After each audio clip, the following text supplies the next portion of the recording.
तो दोस्तों Monday night raw खत्म हो चुकी है और मंडे नाइट की शुरुआत आज की है सीएम पंक ने, जहां सीएम पंक आते आते पहले अपने बारे में बताते कि यार उन्हें वर्ल्ड हेवीवेट चैंपियन होना चाहिए था, लेकिन उनके ऊपर कैश इन हो गया जिसके कारण वो चैंपियन अब नहीं है, जिससे कारण वो सेट रॉलिंस से गुस्सा है। लेकिन सेट रॉलिंस अपना बेस्ट कर रहा है सीएम पंक बनने के लिए, लेकिन अभी वो बहुत दूर है सीएम पंक बनने के लिए। जहां पे वो कहते हैं गुस्सा तो हूं मैं, लेकिन सेट रॉलिंस से भिड़ूंगा और चैंपियन दोबारा बनूंगा। उसके बाद वो कहते हैं कि मतलब मैं डब्ल्यूडब्ल्यू के लिए बिजनेस के लिए काफी फायदेमंद हूँ, ये सब बोल ही रहे होते कि यहाँ पे एलए नाइट आते हैं। एलए नाइट कहते हैं, एलए तारीफ करते हैं सीएम पंक की, कहते हैं हाँ तू बेस्ट इन द वर्ल्ड है, तू मतलब चैंपियन है, तेरे पर कैश इन हो गया, बहुत दुख हुआ मुझे, लेकिन तेरा गलत हुआ। लेकिन फिर वो कहते हैं जो भी तेरा मैटर है ये सब साइड में रख, मेरे मैच के बीच में मत आया कर। अगर जब मेरा मैच होता है तो तू कहीं दूर रहा कर, अगर तुझे मौका मिलेगा रीमैच का, लेकिन मेरे बाद मिले, जब मैं सेट रोलर हरा के चैंपियन बनूंगा तब तुझे मैं मौका दूंगा पहले टाइटल डिफेंड करने का अपने अगेंस्ट, और मैं उसमें भी तुझको हराऊंगा। ऐसा वो बोलते हैं, मतलब वो कहते हैं प्रॉपर कि भैया तू चाहे रीमैच के लिए मेरे साथ आ जाए तब भी तू हारेगा, यहाँ पे चैंपियन तो मैं ही बनने वाला हूँ, ऐसा वो कह रहे होते हैं। उसके बाद सीएम पंक भी उनके ऊपर फायर बैक करते हैं, जहाँ पे वो बोल ही रहे होते हैं कि यहाँ पे पॉल हेमन आ जाते हैं लेडीज एंड जेंटलमैन का, इस पे ऑडियंस का भी रिएक्शन काफी अच्छा आता है। फिर उसके बाद यहाँ पे वो कहते हैं कि मतलब एल नाइट को समझा रहे हो सीएम पंक से दूर है, ये तुम्हारी लाइफ खराब कर देगा, तुमसे सब कुछ समझाएगा, ये वो वगैरह वगैरह बोल ही रहे होते हैं। इसके बाद फिर यहाँ पे सीएम पंक कहते हैं अरे बुड्ढे चुप कर, मतलब कहते हैं क्राई बेबी की तरह क्या रो रहा है। फिर सीएम पंक ऑफर करते हैं क्यों ना एक मैच हो जाए Bronson read Bron Breakker versus CM Punk versus LA night का, जिसपे पॉल हेमन इस बात के लिए अग्री हो जाते, कहते हैं चलो मेन इवेंट बना दिया जाए इसको। उसके बाद यहाँ पे ब्रॉन्सन रीड और पॉल हेमन वापस जा रहे होते हैं, लेकिन ब्रॉन ब्रेकर रिंग की साइड बढ़ते हैं, जिनको रोकते हैं पॉल हेमन, और ब्रॉन्सन रीड कहते हैं अभी नहीं, हम लोग मेन इवेंट में इन लोगों को देखेंगे। जहाँ नेक्स्ट हमें फिर देखने को मिलता है कि मतलब यहाँ पे एक मैच होता है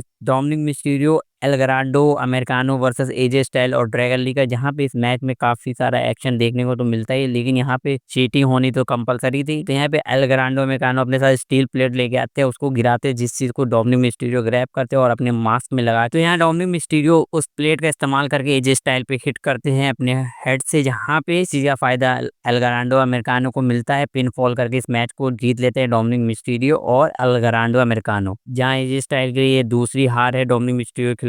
फिर नेक्स्ट मैच हमें देखने को मिलता है सैमी ज़ेन वर्सेस रूसेव का, जहाँ पे ये मैच एक non title match pin fall match होता है, जहाँ पे इस मैच में शुरू ही में हमें रोप के ऊपर से डीडीटी देखने को मिलता है सैमी ज़ेन की तरफ से। उसके बाद सैमी ज़ेन हेलुआ किक के लिए जा रहे होते हैं, जहाँ पे इस चीज को ब्रेक करते हैं रूसेव माचका किक लगा के। यहाँ सेमस का 10 बीट वाला हमें वो भी सिग्नेचर मूव देखने को मिलता है रूसोव की तरफ से, जो टीज कर रहे होते हैं सेमस को। उसके बाद यहाँ पे सैमी ज़ेन हेलुआ किक के लिए जाते हैं, जहाँ इस चीज को इंटरफेयर या डिस्ट्रैक्ट कह सकते हैं कि मतलब एमएफटी वाले आगे करते हैं या सोलो सिकोगो की टीम, ये सब टूट पड़ते हैं सैमी ज़ेन पे, जहाँ पे मैच डिस्क्वालीफाई हो जाता है। उसके बाद यहाँ पे टाला टोंगा रनिंग किक भी लगाते हैं सैमी ज़ेन को, उसके बाद ऑफिशियल आके इनको रोकते हैं। उसके बाद यहाँ से एक स्टोरी लाइन बनती हुई दिख रही है, जहाँ पे सैमी ज़ेन वर्सेस सोलो सिकोगो का मैच होने वाला है यूएस टाइटल के लिए। और यहाँ पे फिर क्या देखने को मिलता है कि सेमस भी आउट ऑफ नोवेयर आ जाते हैं और रूसेव के ऊपर अटैक करते हैं, यहाँ पे इनको भी रोकने के लिए ऑफिशियल आते हैं, लेकिन यहाँ पे रूसेव और सेमस काफी एंग्री होते हैं एक दूसरे से, मारते मारते ऑडियंस के बीच में ये लोग पता नहीं कहाँ चले जाते हैं। तो यहाँ पे एक स्टोरी लाइन की बिल्ड हो रही है और हमें किसी मेजर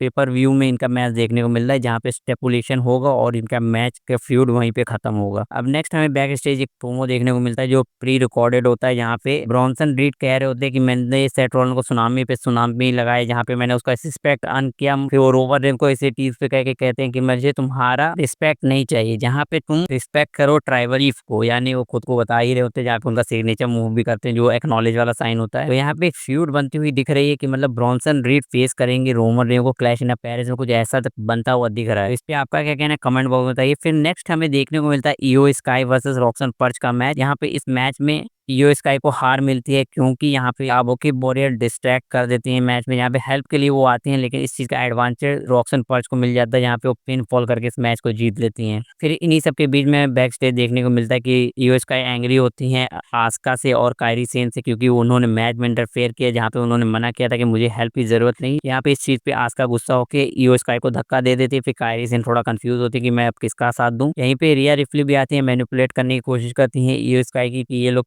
तेरे साथ नहीं है, तुम इन पे भरोसा कर रही हो। यहाँ पे ये यूएस का कहती है तुम्हारा बिजनेस नहीं, तुम इससे दूर रहो। नेक्स्ट हमें बैक स्टेज देखने को मिलते हैं जे उसो, जहाँ पे वो इंटरव्यू दे रहे होते हैं, जहाँ पे वो कहते हैं कि लास्ट वीक मैंने मंडे नाइट रॉ मिस किया, जो कि मैं करता नहीं हूँ, हालांकि वहाँ पे मुझे होना चाहिए था। उस पे एले नाइट आके कहते हैं कि यो भी है चैंपियन मैं बनूंगा, ऐसा कहते हैं। और मतलब इस होड़ में लगे हुए हैं कि मतलब वही चैंपियन बनने वाले हैं। फिर नेक्स्ट मैच हमें देखने को मिलता है Becky Lynch versus Mac Green का, जहाँ पे इस मैच को बेकी लिंच जीतती है बड़े आराम से मैन हैंडल लगा के और अपना हैं सबमिशन लगा के। अब यहाँ बैक हमें Seth Rollins, Bronson read, Bron Breakker, Paul Heyman देखते हैं को मिलते हैं। यहाँ पे एक फनी मोमेंट क्रिएट होता है इनके बीच में, जहाँ पे सेथ रॉलिंस कहते हैं भाई मैं इन सबसे आउट हूँ, जहाँ पे सीएम पंक की परेशानी तुम दोनों हो और एलए नाइट की परेशानी सीएम पंक है और सीएम पंक की परेशानी फिर से एलए नाइट है। जहाँ तुम चारों आपस में भिड़ो, मैं तो जा रहा हूँ अपना पर्सनल जेट लेके, तो मैं इस चीज से आउट हूँ और मैं अब चला यहाँ से बोल के वो चल देते हैं। तो यार हमें मेन इवेंट देखने को मिलता है जो कि होता है Bronson read, Bron Breakker versus CM Punk और एलए नाइट का, जहाँ पे मैच स्टार्ट होता है। मैच पे काफी सारा अच्छा चीज हमें देखने को मिलता है, एक्शन देखने को मिलता है। उसके बाद यहाँ पे देखने को मिलता है कि एलए नाइट टैग देते हैं सीएम पंक को, और यहाँ पे सीएम पंक अपना सब कुछ लगाने के बाद यहाँ पे जाते हैं जीटीएस के लिए, जहाँ पे हमें वो बंदा देखने को मिलता है जो हमें एक्सपेक्ट नहीं किया था कि वो होगा, क्योंकि वो तो अपने प्राइवेट जेट से चला जा चुका था। लेकिन यहाँ पे वो देखने को मिलता है कि मतलब सेथ रॉलिंस अटैक कर देते हैं सीएम पंक के ऊपर, जहाँ पे मैच डिस्क्वालीफाई हो जाता है। अब यहाँ पे